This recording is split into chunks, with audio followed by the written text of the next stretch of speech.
अध्यक्ष महोदय, मैं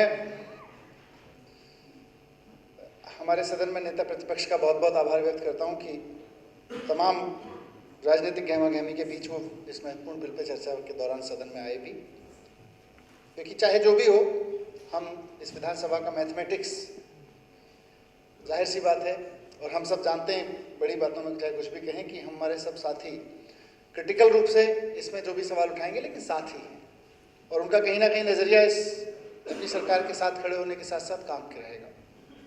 मैं निश्चित रूप से एक मिनिस्टर इंचार्ज होने के नाते, उप मुख्यमंत्री होने के नाते इस चीज़ को लेके कीन था कि विजेंद्र भाई ने ज़रूर इस बिल को बहुत क्रिटिकल नज़रिए से, नेता प्रतिपक्ष के नज़रिए से पढ़ा होगा और मैं चाहता था कि उनकी स्कैनिंग भी सदन में आए, उनकी स्कैनिंग भी सदन में हमारे समक्ष आए, ताकि कहीं गलती से भी, चूक से भी ऐसी चीज़ें छूटी हों जो हमसे, हमारी टीम से, जो यहाँ ऑफिसर्स बैठे हैं या जिन लोगों के यहाँ इस पर फॉर्मली इनफॉर्मली चर्चा हुई, उन सबसे यहाँ भी हमारे सदस्य साथियों ने यहाँ रखा, वो छूटे तो कम से कम विधानसभा में सत्ता और प्रतिपक्ष दोनों की जिम्मेदारी को निभाते हुए हम एक बेहतर बिल दें, बेहतर सारी चीज़ों को बहुत कीन स्कैन करके दें। मैं आपका बहुत बहुत आभार करता हूँ कि आप आए और आप इसमें चर्चा में भी शामिल हुए।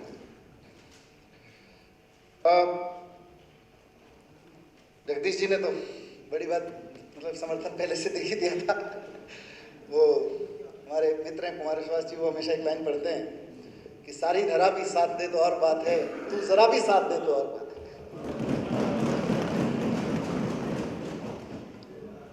मैं कहना चाहता हूँ बहुत महत्वपूर्ण दिन है आज। 26 नवंबर की आपने बात की, सदन में सबसे पहली प्रक्रिया आपने जो हमारा प्रिएम्बल है, हम सबको वो याद दिला के एक शपथ के रूप में याद दिलाई, हम भारत के लोग। मुझे लगता है ये बिल बहुत व्यवहारिक तरीके से, मैं जो मुद्दे उठाए हैं, मेरे कुछ साथियों ने भी उठाए, आपने भी उठाए, उन पर भी आऊँगा, पर मुझे लगता है बिल बहुत व्यवहारिक तरीके से आज इस बिल पर चर्चा करके, और मैं उम्मीद करता हूँ पास होगा, इस बिल को पास करके हम बहुत व्यवहारिक तरीके से संविधान को अंगीकार करने के दिवस को सेलिब्रेट कर रहे हैं। इससे बढ़िया तरीका संविधान को सेलिब्रेट करने का शायद ही कभी 1949 के बाद से आज तक आया होगा कि इस संविधान के प्रिएम्बल में लिखे गए वाक्य को ध्यान में रखते हुए एक बिल सदन में पेश किया गया, किसी विधानसभा में इस तरह से पेश किया गया। और आज के दिन 26 नवंबर, बिल बहुत अच्छे पास हुए होंगे, खराब भी पास हुए होंगे, लेकिन 26 नवंबर को संविधान को याद, संविधान के 26 नवंबर 2049 के दिन को याद करते हुए ये बिल पेश किया गया। इसके लिए मैं, हालात जो भी रहे हो, ये हमारे हिसाब से बिजनेस एडवाइजरी कमेटी के हिसाब से मंडे को जिस पर चर्चा होनी थी, पर जिन हालातों में भी हुआ, आज कहते हैं ना ब्लेसिंग्स इन डिस्गाइज, आज के दिन को इसने और महत्वपूर्ण बना दिया और आज की तारीख ने इस बिल को और महत्वपूर्ण बना दिया, क्योंकि ये वास्तव में वी द पीपल को मजबूत करने वाला बिल है।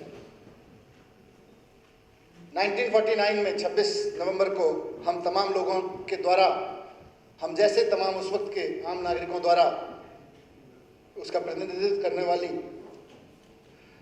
जो संविधान सभा थी, उसने लिखा कि प्रिएम्बल में वी द पीपल। लेकिन बहुत मौकों पर, और मैं समझता हूं कि एक आम आदमी जब किसी सरकारी दफ्तर में जाता है तो बहुत सारे मौकों पर ये वी द पीपल अचानक पलट के हु द पीपल हो जाता है। वहां बैठे हुए लोग उससे पूछते हु द पीपल, वो कहता है भैया संविधान में पहला नाम मेरा ही लिखा हुआ, मैं वी द पीपल। वो कहते हैं हु द पीपल। तो वी द पीपल वास्तव में मजबूत हो रहा है। और आज हमारे लिए सौभाग्य की बात है, मुझे हमारे सत्येंद्र भाई ने याद दिलाया कि सत्ता पक्ष में आम आदमी पार्टी बैठी है और आम आदमी पार्टी भी आज अपनी स्थापना के 3 साल पूरे कर रही है। हमने पार्टी की स्थापना दिवस चुना ही इसलिए था क्योंकि संविधान में कुछ चीज़ें रह गई हैं अधूरी, उसमें लिखी हुई, उनको पूरा कर सकें, उनकी तरफ और लेके जा सकें देश को। तो मैं कह रहा था कि एक आम आदमी वास्तव में मजबूत हुआ है। इसकी कमजोरी पे हमारे एक मशहूर शायर ने लिखा था, सब लोग हम लोग गाते रहे हैं आंदोलनों में, 100 में 70 आदमी फिलहाल जब नाशाद हैं, दिल पे रख के हाथ कहिए देश के आज़ाद है। ये जो मैथमेटिक्स नहीं लगाया मौलवी साहब ने, लेकिन फिर भी 30% 70% में उन्होंने बांटा। ये 30% जिस अच्छी अवस्था में खुशहाली में जी रहा है उसको और खुशहाल बनाए रखने और बाकी के 70% लोगों की भी डिग्निटी देने के लिए एक महत्वपूर्ण बिल साबित होगा, उसको भी मजबूती देगा। एक आम आदमी को पहली बार फील होगा ये सरकार वाकई उसकी सरकार है। मैं इस सदन में पहले भी एक बात कह चुका हूं कि हमारा मानना है कि चुनाव लोकतंत्र की सबसे महत्वपूर्ण कड़ी है, उसका आधार स्तंभ है, लेकिन सिर्फ चुनाव भर को लोकतंत्र कह देना लोकतंत्र के प्रति नासमझी है। 5 साल में एक बार अपना राजा चुनना और अपने छोटे छोटे काम के लिए अगले 5 साल उसके सामने गिड़गिड़ाते रहने को ही लोकतंत्र नहीं कह सकते। पहले राजा महाराजा खानदानी हुआ करते थे, अब 5 साल में चुने जाने वाले होने लगे, वो तरीका ठीक नहीं है लोकतंत्र का। इसलिए और इस कानून से ये बिल जब अमेंड होके कानून के स्वरूप में सामने आएगा तो अंग्रेजी में शब्द है ना पब्लिक सर्वेंट, हम लोग यूज करते हैं। आज मैं कहीं सुबह अध्यापकों की एक बैठक में था, वहां चर्चा हुई इस पर कि ये जो शब्द है पब्लिक सर्वेंट पहली बार वास्तव में अपने सही शब्दों में आएगा। क्योंकि वैसे तो नेताओं को, मंत्रियों को, सबको पब्लिक सर्वेंट कहा जाता है, तो सामान्यतः अंग्रेजी में जब बोलते हैं तो पब्लिक सर्वेंट और हिंदी में बोलते हैं तो अधिकारी। वो अंग्रेजी में तर्जुमा, अंग्रेजी से हिंदी में आते आते अधिकारी कैसे हो जाता है, अधिकार संपन्न हो जाता है। वो पब्लिक सर्वेंट था अंग्रेजी में, नौकरशाह, वो फिर सुविधाजनक हिंदी बना ली अधिकारी। हाँ, वहां भी शाह है। तो सही मायने में पब्लिक सर्वेंट का जो कॉन्सेप्ट है अंग्रेजों ने तो ठीक कर लिया, हम हिंदी में भी ठीक कर लेंगे इसके बाद। माननीय प्रधानमंत्री जी ने भी कहा था कि क्या है, उन्होंने कहा था पब्लिक सर्वेंट नहीं, प्रधान सेवक या जनसेवक कहा जाए। सही मायने में उसकी तरफ एक बड़ा कदम है। मैं 2-3 चीजों पे क्योंकि चर्चा में आई हाईलाइट करना चाहता हूं कि एक तो हमने, विजेंद्र जी ने उठाया कि अमाउंट का जो कंपनसेशन की अमाउंट है उसका जिक्र नहीं किया। मैंने उस दिन रखा भी था अपने इंट्रोड्यूस करते हुए भी। इसमें हम अमेंड करना चाहते हैं कि the government set prescribe the compensation to be paid generally और सर्विसेज वाइज और डिपार्टमेंट वाइज। और मैं कम से कम आश्वस्त करना चाहता हूं कि ये वो 10 रुपये वाला तो नहीं होगा, उससे ज़्यादा ही होगा, उससे बेहतर ही होगा। बेहतर मतलब बेहतर, किसी के ऊपर जुर्माना लगे उसको बेहतर नहीं समझना चाहिए, लेकिन सख्ती के क्रम में देखें तो उससे बेहतर स्थिति के लिए ही होगा। तो इसलिए वो आश्वस्त रहें। और जो सेक्शन 12(2) की आपने बात कही, उसमें भी हमने जिक्र किया है कि the competent officer is competent to take administrative action also. जो कॉम्पिटेंट ऑफिसर होगा हर एक विभाग में तय किया जाएगा, वो सिर्फ जुर्माना लगाने का नहीं, आगे एडमिनिस्ट्रेटिव एक्शन भी उसके खिलाफ ले सकेगा। थोड़ा अधिकारियों के नजरिए से देखूं तो मैं ये कहना चाहूंगा कि हमने इस बिल को सिर्फ इस बिल के अमेंडमेंट के शब्दों और लाइंस के साथ ना देख के समग्रता में सरकार ने जो इस बिल को लाने की तैयारी की है उसको भी देखना पड़ेगा। और मैंने उस दिन भी जिक्र किया था कि आज एक एसडीएम के पास में हर महीने करीब, मैंने किया था, 1250 के करीब कंप्लेंट्स आती हैं। ये सर्टिफिकेट्स बनाने के लिए आते हैं, शायद वो फिगर 60-65 पर डे है। 60 से 75 अलग अलग उसमें 60 से 75 सर्टिफिकेट्स बनाने का काम एक एसडीएम को पर डे करना है। उसको रेवेन्यू डिपार्टमेंट के भी और काम करने हैं, उसको एडमिनिस्ट्रेटिव उसके भी 50 काम और दिए जाते हैं सरकारों की तरफ से, और साथ साथ उसे जनता की ओर से 50-60 सर्टिफिकेट, 70 सर्टिफिकेट का फील्ड वेरिफिकेशन करके उसे रोजाना अपनी लिमिटेड टीम से वो भी करके देना है। और उसको ये भी सुनिश्चित करना है कि कोई आदमी अगर बिहार में पैदा हुआ, राजस्थान में पैदा हुआ, वहाँ के ओबीसी के हिसाब से उसका डेटा भी मैच करना है। ये भी सुनिश्चित करना है कि वहाँ से जानकारी ऑथेंटिक आए, कोई फर्जीवाड़ा करके ना आए। थोड़ी सी अव्यवहारिकताएं थी हमारी प्रक्रिया में, सिर्फ आम जनता के लिए ही नहीं बल्कि जो सरकार में काम कर रहे हैं उनके लिए भी प्रक्रियाओं को व्यवहारिक बनाना बहुत ज़रूरी है। इसीलिए हमने पहले सेल्फ अटेस्टेशन से लेके एफिडेविट, सेल्फ डिक्लेरेशन की प्रक्रियाएं लागू की। उसके बाद ये कानून इस कानून का पालन करना अधिकारियों के लिए भी आसान है। उन परिस्थितियों में कि हम अधिकारी को उम्मीद करें कि 60, 65, 70 सर्टिफिकेट वो रोजाना इशू करेगा और सारी तस्दीक करके, सारी छानबीन करके करेगा और बाकी काम भी करता रहेगा और वो गलत भी नहीं होने देगा, मुझे लगता है किसी एक डिपार्टमेंट के एक छोटी सी टीम के लिए भी जाती था। पहले उनकी जातियों को आसान किया, फिर कहा कि आपकी जातियां आसान करती है सरकार, अब अगर काम नहीं होगा तो फिर आपके ऊपर जुर्माना लगेगा।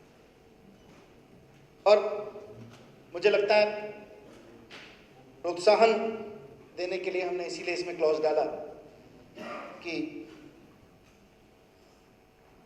जो ऑफिसर कॉम्पिटेंट तरीके से काम करेंगे, ऑफिसर्स भी कहीं बाहर से नहीं आ रहे हैं, इसी देश की जनता के हिस्से हैं, हमारे ही बहुत सारे लोगों के यहाँ बैठे या जो जनता जिसको हम रिप्रेजेंट कर रहे हैं उसी में से निकल के आ रहे हैं। तो अगर हमें कहीं व्यवहारिक दिक्कतें हैं तो उनकी व्यवस्था की दिक्कतों का उनको भी सामना करना पड़ता है, उनकी भी चीज़ों को दूर करके, उनकी परेशानियों को दूर करके एक माकूल अनुकूल माहौल बना के हम लोग इस बिल को इम्प्लीमेंट करना चाहते हैं। इसीलिए ऑफिसर्स के अनुकूल बनाया, इसलिए आम जनता के अनुकूल बनाया, इस ऑफिसर्स के अनुकूल माहौल बनाया, फिर एक सख्ती का बिल लाया। उस सख्ती के बिल को फिर इंट्रोड्यूस करेंगे और उसको जब हम इम्प्लीमेंट करेंगे तो मुझे पूरी उम्मीद है कि ऑफिसर से भी सहयोग मिलेगा। एक छोटी सी चीज़ मैं अक्सर चुनावी भाषणों में तो शेयर करता था, मुझे लगता है यहाँ कभी शेयर नहीं की। अपने एक्सपीरियंस में से मैं, आज गोपाल भाई ने पत्रकारों का बिल पेश किया, मैं भी एक पत्रकार था और छोटा यहाँ से 50-60 किलोमीटर दूर गांव है मेरा, वहाँ से आके मैंने दिल्ली में पत्रकारिता शुरू की और अपनी पहली सैलरी से, जो कि पुराने वाले वेज पे मिली गोपाल भाई, आप तो वेज अब ला रहे हैं, उससे मैंने एक बाइक खरीदी और उस बाइक से मैं दिल्ली से अपने गांव जाता था।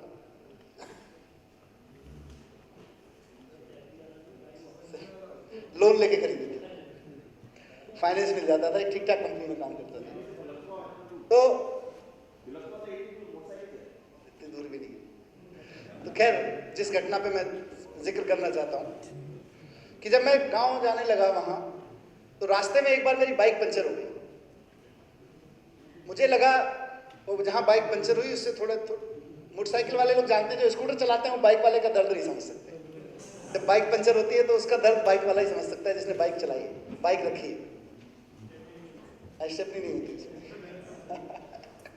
तो बाइक पंचर हो गई, मैंने उसको थोड़ी दूर घसीट के मैं देखा, मुझे एक पंचर वाला मिल गया। मैं खुश हुआ, जी भगवान बड़ा मेहरबान है, जहाँ पे बाइक पंचर हुई वहाँ पंचर वाला मिल गया। मैंने भगवान को धन्यवाद किया, पंचर छुड़वाया, आगे चला गया। फिर अगले हफ्ते बाइक पंचर हो गई, 3-4 बार बाइक पंचर हुई।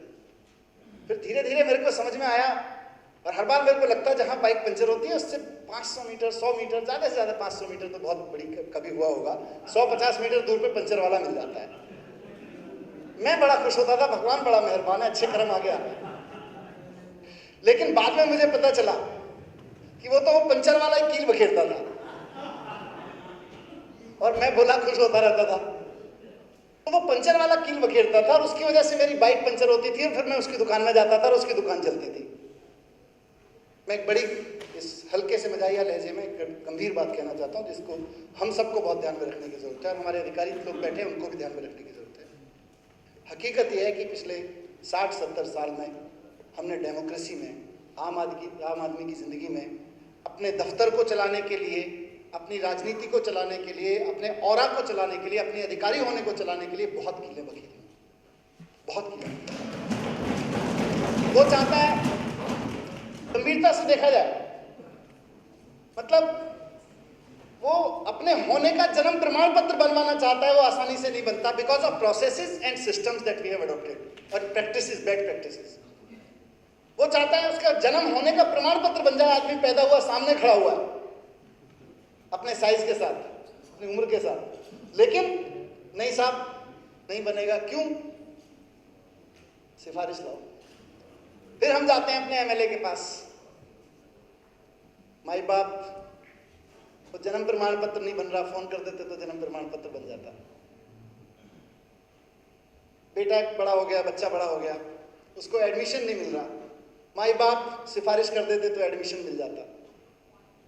सिस्टम चेंज करने की जरूरत है, ताकि क्यों आए मेरे पास, क्यों एमएलए के पास जाए, क्यों अधिकारियों, सीनियर अधिकारियों के धक्के खाए हुए। सिस्टम में वो क्लिक करे, उसका काम होने लगे, सर्टिफिकेट लेना हो कुछ का। माई बाप वो पिताजी को डेंगू हो गया है, हॉस्पिटल में बेड नहीं मिल रहा, सिफारिश लगा दो। क्यों? क्योंकि हमारे, मैं सबकी जिक्र नहीं करता, इस देश में राजनीति में बहुत अच्छे अच्छे लोग भी हुए हैं जिनका मैं बहुत तहे दिल से सम्मान करता हूं, लेकिन सिस्टम ने इस कील वाले बिजनेस को नर्चर किया है, क्योंकि उनको लगता रहा है सिस्टम में बैठे बहुत सारे लोगों को कि अगर आम आदमी धक्के खा के 4 बार धक्के खा के मेरे पास नहीं आया तो मेरी राजनीति कैसे चलेगी, मेरी दुकान कैसे चलेगी। मैं जब उससे वोट मांगूंगा या नोट मांगने वाला नोट मांगूंगा तो वो पिघलेगा कैसे, क्योंकि मेरे तो एहसान ही नहीं हुआ उसके ऊपर। हम आम आदमी के ऊपर एहसान कर सकें राजनीति के रूप से या रिश्वत के रूप से, इसलिए हमने सिस्टम को बहुत शार्प लोग हुए हैं राजनीति में, ब्यूरोक्रेसी में। ऐसा नहीं है कि उनको समझ नहीं थी क्या हो रहा है, लेकिन जानबूझ के सिस्टम को ऐसा बना के रखा गया कि आम आदमी धक्का खाते रहे। इसीलिए मैं बहुत रोमांचित महसूस कर रहा हूँ आज, क्योंकि मैं जब हमारी पार्टी का जन्म हुआ था उससे पहले 10 दिन में उपवास में बैठा था, अनशन किया था जंतर मंतर पे, और उस दिन हमने कहा था कि हम राजनीति करने नहीं, हम राजनीति को बदलने जा रहे हैं। हम यही परिवर्तन लाना चाहते हैं कि किसी आम आदमी को अपना काम कराने के लिए किसी एमएलए के, किसी सीनियर ऑफिसर के चक्कर में लगाना। मुझे पूरी उम्मीद है कि ये बिल उस दिशा में, उस राजनीति को बदलने की दिशा में एक बहुत महत्वपूर्ण मील का पत्थर साबित होगा। मैं ये नहीं कह रहा कि ये बस अब ये रामबाण है, इसको जहां जहां से छुओगे वहां से सब कुछ पारस होता हुआ चला जाएगा, ऐसा नहीं होने वाला। अभी बहुत सिस्टम में कमियां हैं, उनको दूर करना है, हम सबको मिलकर करना है, और बहुत एक दूसरे के प्रति मैं विजेंद्र जी कहूंगा कि बहुत क्रिटिकल होकर करना है। हम जिस चीज़ को छेड़ना चाहते हो, जिस चीज़ को ट्वीट करना चाहते हो, जिस चीज़ को लाना चाहते हो, आप सबसे पैनी नज़र मेरी उम्मीद रहती है, अपने साथियों से भी रहती है, बहुत सारे लोग बहुत क्रिटिकल रहते हैं, पर सबसे ज़्यादा पैनी नज़र मेरी रहती है कि आपकी तरफ से बहुत पैनी निगाहों से उस चीज़ को देखा जाएगा, क्रिटिसाइज किया जाएगा, या क्रिटिकल एनालिसिस किया जाएगा। तो बहुत सारे और चीज़ें करनी पड़ेंगी, पर यह बिल निश्चित रूप से बहुत मजबूती देने वाला बिल होगा। जैसा मैंने विजेंद्र जी की दोनों बातों पे कहा कि आप आश्वस्त रहिए, और अकाउंटेबिलिटी तो वो इस पे रेट तय करके ले आए। नहीं, हम रूल्स में लाएंगे इसको, इसमें अमेंड करने की जरूरत नहीं है, इसको रूल्स में लेके आएंगे। इसमें भी प्रेस्क्राइब, हमेशा सरकार के पास में जहाँ प्रेस्क्रिप्शन का अधिकार होता है प्रेस्क्राइब करेंगे, रूल्स में इसलिए आपको फिर नोटिफाई कराने पड़ेंगे, फिर सारा वो तो नोटिफिकेशन सरकार करेगी, सदन में ले आएंगे, नहीं वो बाद में करेंगे ना। रूल्स नोटिफाई, वो रूल्स में लेके आएंगे, रूल्स में लाएंगे इसको बिल में, क्योंकि अलग अलग डिपार्टमेंट के हिसाब से डिपार्टमेंट वाइज करेंगे। किसी और काम के लिए अलग अलग तरीके की हो सकता है, कल को और कुछ सर्विसेज जुड़े हैं गवर्नेंस में, उन सर्विसेज के लिए अलग से पेनल्टीज लगेंगी। अगर किस सर्विसेज का क्या व्यवहारिकता है, उसमें कितना डिले स्वीकार्य है, व्यवहारिक हो सकता है, कितना समय लगना, ये अलग अलग सर्विसेज के लिए अलग अलग डिपार्टमेंट। इसीलिए हमने सोचा कि इसको इवॉल्व होने देते हैं, इसको आगे करते हैं। तो मैं यही कहते हुए कि ये बिल बहुत महत्वपूर्ण है, और जो मैंने कील वाला आपको एग्जाम्पल सुनाया उसके बेस पे 2 लाइनें पढ़ते हुए इस सदन से अनुरोध करूंगा कि इस बिल को पास किया जाए कि हम सारे शहर को खुददारी से भर देंगे, हम सारे शहर को खुददारी से भर देंगे। झुकाने पड़ते हैं जहां जहां सर, वो दर हटा देंगे। जहां झुकाने पड़ते हैं जहां जहां सर, वो दर हटा देंगे। अध्यक्ष महोदय, इन्हीं शब्दों के साथ मैं प्रस्ताव करता हूं कि दिनांक 23 नवंबर 2015 को सदन में पुनः स्थापित दिल्ली समयबद्ध सेवा प्रदानार्थ नागरिक अधिकार संशोधन विधेयक 2015 वर्ष 2015 का विधेयक संख्या 11 को पारित किया जाए। धन्यवाद।